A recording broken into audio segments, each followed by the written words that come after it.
Hi, and welcome back to our marketing plan and where we're taking a look at positioning. Now in this part, what we're talking about is how do we communicate that verbally and visually to our target market? How do we get that message across to them? How do we package it up? Now that's oftentimes, a lot of people talk about it as being a unique selling proposition or this elevator pitch that you're going to give to somebody else. But I'd like to wrap it up as being, what value do you bring to somebody else? What's that value proposition that you have that is unique or different that you can provide? Now let's take a look and kind of drill down and put in the components that you'll need to build your value proposition. Now this happens a lot of times one-on-one networking. Maybe you're at an event, maybe you're at a baseball game, and someone asks, what do you do? Either to yourself or some of your employees. All of you, everyone should be able to answer in a way that is very, very similar. And it would be, who do you work with and what are the results that you get? That's the two big parts of this. Now we're going to drill down into that on how to package it up into either one or two sentences or probably maybe even a short paragraph that might appear on a website or a marketing brochure. All right, let's go back to that question. What do you do? How do you respond? Well, again, we just talked about it. What we want to do is talk about the target market.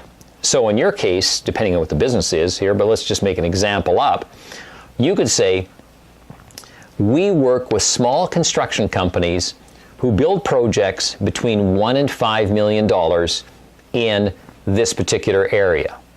Okay, so we've drilled down to what our target market is and who they are. So the person we're talking to, we're hoping either in that target market or know somebody in that target market, can relate to that. Okay, so that's part one. That's our target market.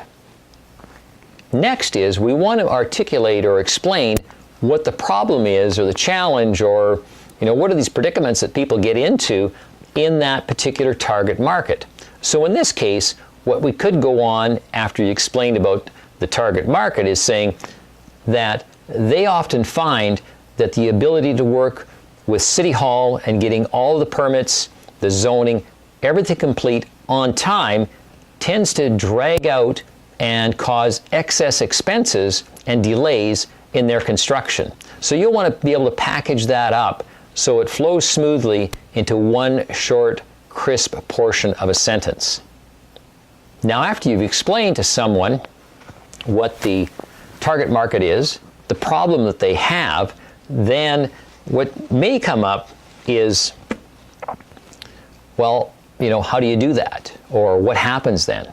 So again, you've paused. Then what you can come back with, whether they've actually asked that question or you've paused for a moment, is to continue on really with your value proposition by really capturing it all in a short little story about what you do and what you provide. So you're working with construction companies, $1 to $5 million projects. They're having challenges working with City Hall to get the permits, zoning, all the applications through. Your story would be then about how you would help that particular target market.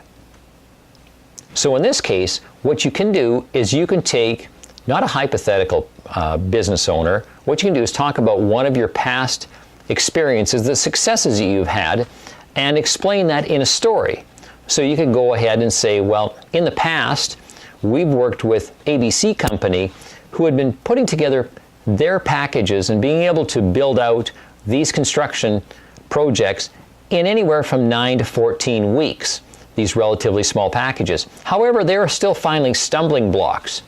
Once we implemented the systems that we have and used the network of people and experts that we have, we were able to shrink that time anywhere down to 7.5 weeks to 12.5 weeks as far as the total time commitment after architectural drawings were all done.